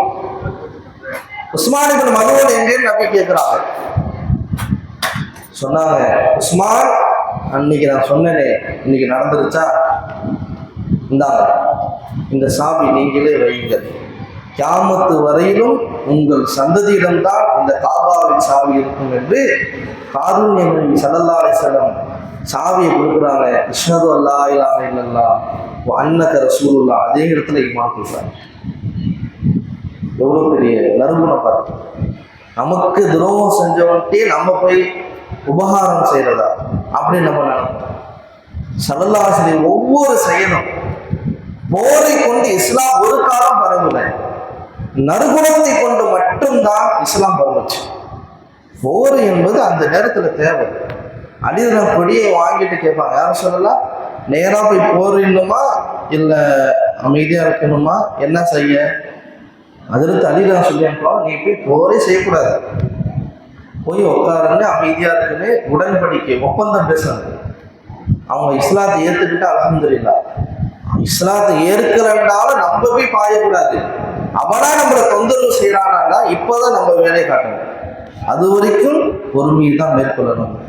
நபி அவங்க சொன்னாங்க, அலியே, போர்ல போய் ஒருத்தவனை வெட்டி அவனை வீழ்த்தி அந்த பட்டத்தை வாங்குறதை விட உன்னை கொண்டு அல்லாஹ் ஒரு மனிதனுக்கு இஸ்லாமிய பாக்கியத்தை கொடுக்கிறது இந்த அரபு உலகத்தின் கண்ணியம், பணக்காரனா மிகப்பெரிய பணக்காரர்கள் வச்சிருக்கிற அந்த சவுப்பு நிற ஒட்டகம் கிடைப்பதை காட்டிலும் உனக்கு சிறந்ததுன்னா நறுகுணம் தான் சொல்றது.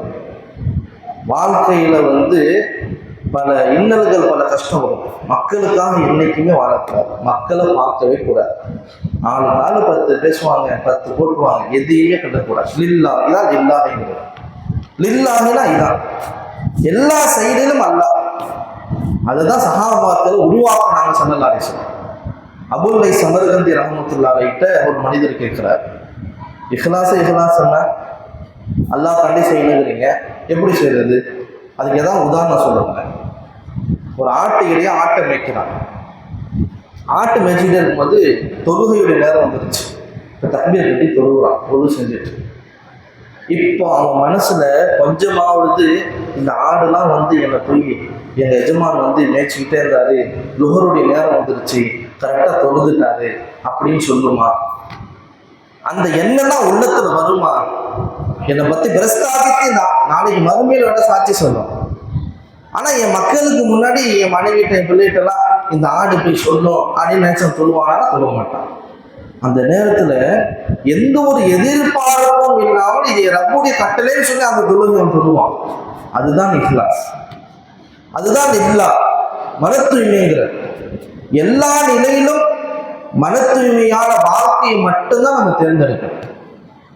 சிலர் வெறுப்பு, சிலர் பெரிய உள்ளவங்க நம்ம சப்போர்ட் கொடுப்பாங்க, ஆப்போசிட் உள்ளவங்க அதுக்கு ஆப்போசிட் தான் பதில் தெரிவிப்பாங்க. எதையுமே கண்டுக்கக்கூடாது. லில்லாஹியத்தை மட்டும் சஹாபாக்களுக்கு ஸல்லல்லாஹு அலைஹி வஸல்லம் ஆணித்தரமா ஊற்றுனாங்க. எல்லா நிலையிலும் அவங்க எஞ்சி நின்றது காரணம், தைரியப்பட்டதுக்கு காரணம், உயர்ந்ததற்கு காரணம் இந்த இஹ்லாஸ், மன தூய்மை மட்டும்தான். ஆனா இஹ்லாஸ்ல இன்னொரு ரகசியம் என்னன்னா, இன்னைக்கு நாங்க உங்க பெரம்பலூர் மதரசால ஹஜ்ஜு பெருநாள், நோம்பு பெருநாள்லாம் உண்டியல் வைப்போம். சுற்றுப்புற கிராமங்கள்லாம் மதரசாக்கா உண்டி. ஹஜ்ஜு பெருநாள்ல மாணவர்கள் அங்கேயே தங்கிடுவோம். ஆடு மாடு இருப்பாங்க, மாணவர்கள் ஹித்மத்தில் இருப்பாங்க. ஒரு நாள் உண்டியில உடைக்கிறோம். ஃபுல்லா இந்த உண்டியல் தான், சின்னதா இருக்கும் டப்பா. அதை இப்படி சாவி வச்சு உடைக்கணும். அழகா திரும்பினா அழகா அந்த ஓரத்தை உடைச்சிடும். பிஸ்கட் டின்ன மாரி சின்ன டின்னா இருக்கும். அப்போ ஒரு பையன் என்ன செஞ்சா அப்படி பொறுமையா திரும்பினா, எங்கள் எதிர்த்து சொன்னாங்க, பெரிய வச்சுட்டு பாய் பார்த்து உடஞ்சிட போகுது அப்படின்னு சும்மா தாடிக்கு சொன்னாங்க.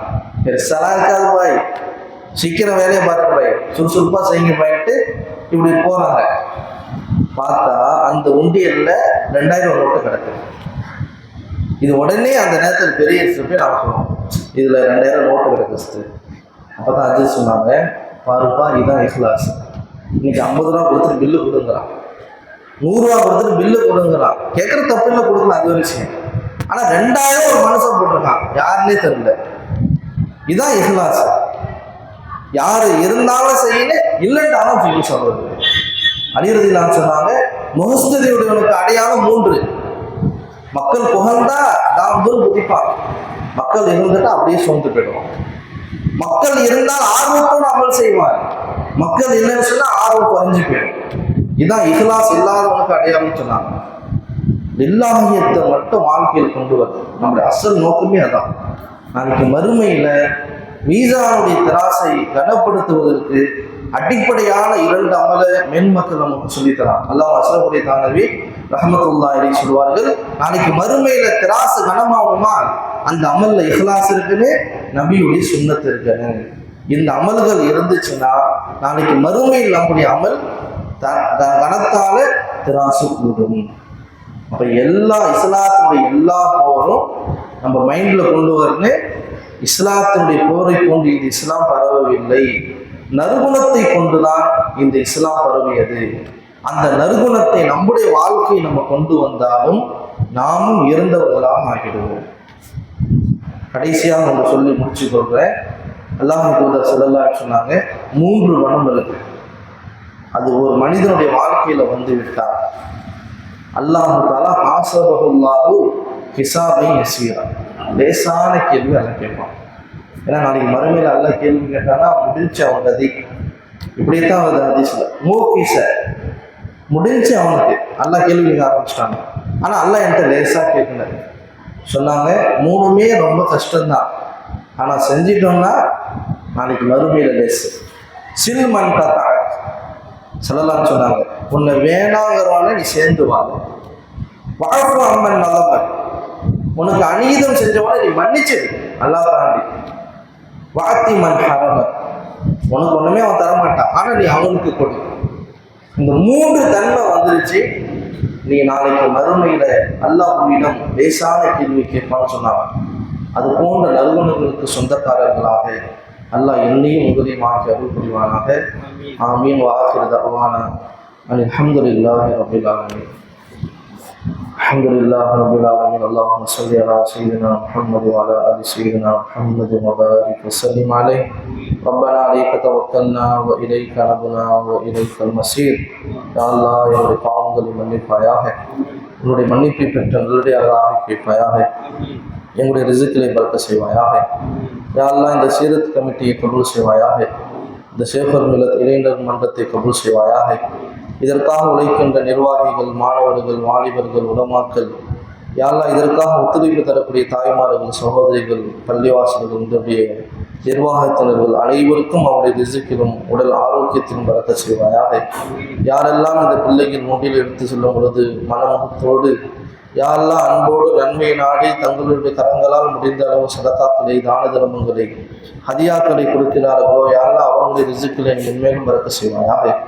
அவர்களுக்கு எல்லா விதமான முசீபத்துகள், ஆபத்துகள், பேரிழிப்புகளை விட்டு பாதுகாத்து, குழந்தை பாக்கியம் இல்லாத மக்களுக்கு குழந்தை பாக்கியத்தையும், திருமணமாகாதவர்களுக்கு நல்ல சாலிகான பெண்களுக்கு சாலிகான ஆண்களும், சாலிகான ஆண்களுக்கு சாலிகான பெண்களையும் நல்ல மனஜோடிகளை அமைத்து அவருடைய வாழ்க்கையில் கண்குளிர்ச்சி ஏற்படுத்தி தருவாயாக. ரப்பே ரஹ்மானே, திடீரென்று வரக்கூடிய ஆபத்துகள், வானம் பூமிகளுடைய சர்துகள், மனிதர்கள், ஜின்கள், சைத்தான்கள், நப்சுகளுடைய சர்துகளை விட்டும், மக்களுடைய கண் திருஷ்டிகள், பொறாமைக்காரன் பொறாமை தீங்கிய விட்டும் யாரெல்லாம் முழு பாதுகாப்பு எங்களுக்கு நசீபாக்குவாயாக. எங்கள் முஸ்லிமான சகோதரர்கள் முழு உலகிலும் நிம்மதியோடும், ராகத்தோடும், சந்தோஷத்தோடும் வாழ தௌஃபீக் செய்வாயாக. குறிப்பாக பலஸ்தீன மக்கள் யா அல்லாஹ், எல்லாவித நிலையிலும் உன்னுடைய பாதுகாப்பை பெற்று, உன்னுடைய உதவியை பெற்று, எதிரிகளின் சூழ்ச்சியுடைய ஆபத்திலிருந்து பாதுகாப்பு பெற்று வாழ நீ தௌஃபீக் செய்வாயாக. ربنا تقبل منا انك انت السميع العليم وتب علينا يا ربنا انك انت التواب الرحيم. صل وسلم على النبي الامي واله وصحبه اجمعين والحمد لله. صلى الله على محمد صلى الله عليه وسلم. صلى الله على محمد صلى الله عليه وسلم. صلى الله على محمد وآله وصحبه وسلم.